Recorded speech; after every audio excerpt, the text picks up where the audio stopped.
السلام علیکم ورحمۃ اللہ وبرکاتہ۔ جی ویورز کیسے ہیں؟ اللہ تعالیٰ آپ سب کو سلامت رکھے اور اللہ تعالیٰ ہم سب کو ایمان اور صحت کی بہترین حالت میں رکھے۔ تو چلیے سورۃ یوسف کے رکوع نمبر 4 کی طرف بڑھتے ہیں۔ اعوذ باللہ من الشیطان الرجیم، بسم اللہ الرحمن الرحیم۔ وقال اور کہا، نسوۃ عورتیں، فی المدینہ شہر میں بڑے بڑے امیروں کی عورتوں نے کہا، امراۃ العزیز عزیز مصر کی بیوی سے، تراودو کہ وہ بہکاتی ہے، فتاہا اپنے غلام کو، عن نفسہ ہی اس کے نفس سے، قد شغف تحقیق وہ مگن ہو گئی ہے، وہ مگن ہو گئی ہے، حباً اس کی محبت میں، وہ اس کی محبت میں بری طرح گرفتار ہو گئی ہے، انا بے شک ہم، لنراہا اس کو دیکھتے ہیں ضرور، فی ضلال مبین محبت کی کھلی وارفتگی میں اور کھلی گمراہی میں ہم اسے دیکھتی ہیں۔ عورتیں یہ باتیں کرنے لگی، جیسا کہ عمومی طور پر عورتوں کا یہ کوئی بھی واقعہ زبان زد عام ہو جانا ایک عام سی فطری سی بات ہے، تو اسی طرح یہ واقعہ بھی زبان زد عام ہوا اور عورتوں نے ان کے بارے میں باتیں کرنا شروع کر دی کہ عزیز مصر کی بیوی جو ہے وہ اپنے غلام کو بہکاتی ہے۔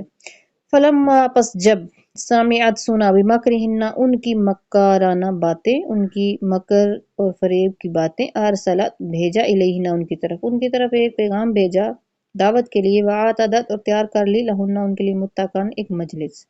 ایک محفل، ایک مجلس کا انتظام کیا، وآتت اور دی کل واحدۃ ہر ایک کو ان میں سے، منہن ان میں سے، سکیناً چھری،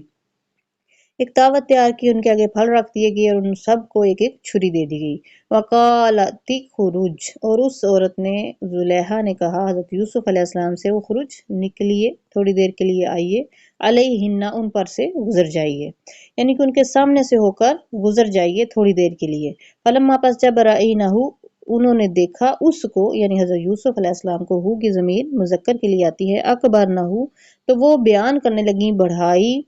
ہو ان کی، یعنی کہ حضرت یوسف علیہ السلام کی تعریف میں قصیدے پڑھنے لگی، وقطعن اور کاٹ دی انہوں نے، ایدیہن اپنے ہاتھوں کی انگلیاں انہوں نے کاٹ دی، لیکن ان کو اس احساس تک نہ ہوا۔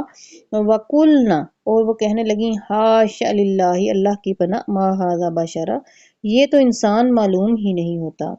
یعنی کہ ایک ہی جھلک جو حضرت یوسف علیہ السلام کی دیکھی تو ایک تو ان کی تعریف میں قصیدے پڑھنے لگیں اور کہنے لگیں کہ یہ تو انسان ہی معلوم نہیں ہوتا، ان ھذا نہیں یہ، الا مگن مالک کریم کوئی بڑا معزز برگزیدہ فرشتہ معلوم ہوتا ہے، یعنی کہ یہ تو آسمان سے اتری ہوئی نوری مخلوق لگتی ہے، یہ تو نور کا پیکر ہے، پس اس کو دیکھ کر ان کو احساس تک نہ ہوا، وہ انہوں نے بے خیالی میں ان کو خبر ہی نہ ہوئی کہ ان کی انگلیاں کٹ گئیں، تو یہ ایک جھلک کا اثر تھا۔ قالت اس وقت زلیخا کی یہ تدبیر کامیاب ہوئی تو کچھ اس کو سہارا ہوا، کچھ حوصلہ ہوا، اور وہ بولی، قالت بولی، فذالکن پس یہی وہ شخص ہے، یہی وہ نور کا پیکر ہے کہ تم سب مل کر، اللہ دی جس کے بارے میں، لمتننی مجھے ملامت کرتی تھی، فی ہی اس معاملہ میں، وَلَقَدْ اور تحقیق راودتہ میں نے بہکایا ہے اس کو، اس وقت وہ مان گئی کہ میں نے اس کو پھسلایا ہے، ان نفس ہی اس کے نفس سے، فاستعصم پس وہ اس سے محفوظ رہا، پس وہ سراپا عصمت رہا، وَلَئِن لَّمْ اور اگر نہ یفعل وہ کرے گا، ما جو آمرہ میں اس کو حکم دوں گی، لَیَسْجُنَنَّ اب دیکھیں وہ مالک تھا جو زلیخا کا خاوند تھا،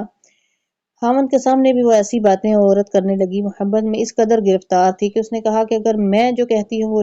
حکم میرا نہیں مانے گا تو ضرور اس کو قید کر دیا جائے گا، وَلَا يَكُونَ اور وہ ہو جائے گا، وَلَا يَكُونَ مِنَ الصَّاغِرِينَ اور وہ ذلیل اور رسوا ہو کر رہ جائے گا، یعنی کہ اس کو بات نہ ماننے پہ ذلیل کیا جائے گا۔ یہ ہے طاقت جو ہر زمانے میں اسی طرح بولتی ہے کہ جو نہیں مانے گا اس کو ذلیل اور رسوا کیا جائے گا۔ قال تو حضرت یوسف علیہ السلام جب ان کی یہ باتیں سنی تو انہوں نے کہا اپنے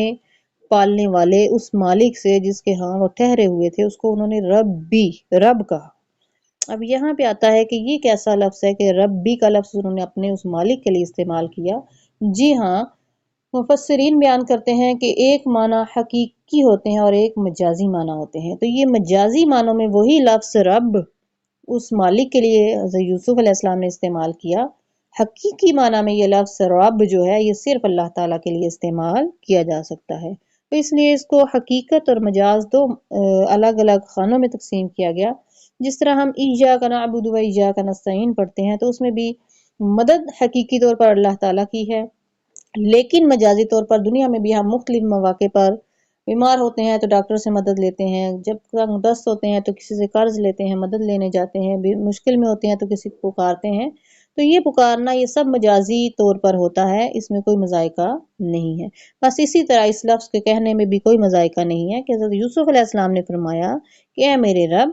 السجن قید خانہ، احب زیادہ محبوب ہے، الیہ مجھے، مما اس سے جو یدعوننی وہ بلاتی ہے، الیہ جس کی طرف وہ عورت یعنی زلیخا مجھے بلاتی ہے، مجھے اس سے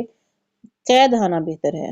پھر اللہ تعالیٰ سے مخاطب ہوئے اور دعا کی، وَإِلَّا اور اگر نہ تصرف تو پھیر دے انی مجھ سے قیدہن ان عورتوں کا قید، ان عورتوں کا فریب، اسبو تو میں بھی جھک جاؤں، الیہن ان کی طرف، اکم من الجاہلین اور میں نادان لوگوں میں سے ہو جاؤں۔ اے اللہ میری مدد فرمائے۔ اس موقع پر اللہ سے مدد طلب کی کہ اگر تیری مدد شامل حال ہوئی تو میں اس مکر اور فریب سے چھٹکارا حاصل کر لوں گا۔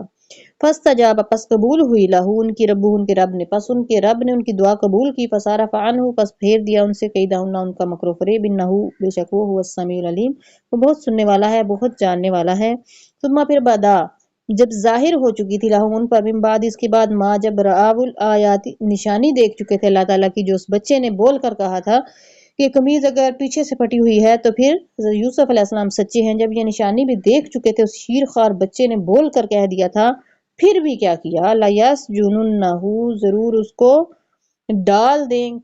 قید میں، حتی یہاں تک، ہین ایک مدت تک۔ پھر بھی ان کو یہی اچھا اور مناسب لگا کہ ایک وقت تک منظر سے ان کو دور کر دیا جائے، غائب کر دیا جائے، اور ان کو ایک مدت تک قید میں ڈال دیا جائے تاکہ عوام الناس میں ان باتوں کے چرچے جو ہیں وہ کم پڑ جائیں یا ختم ہو جائیں، تو اس کے بعد جو ہے حضرت یوسف علیہ السلام کو آزاد کیا جائے۔ اس کے بعد انشاءاللہ واقعہ جاری ہے،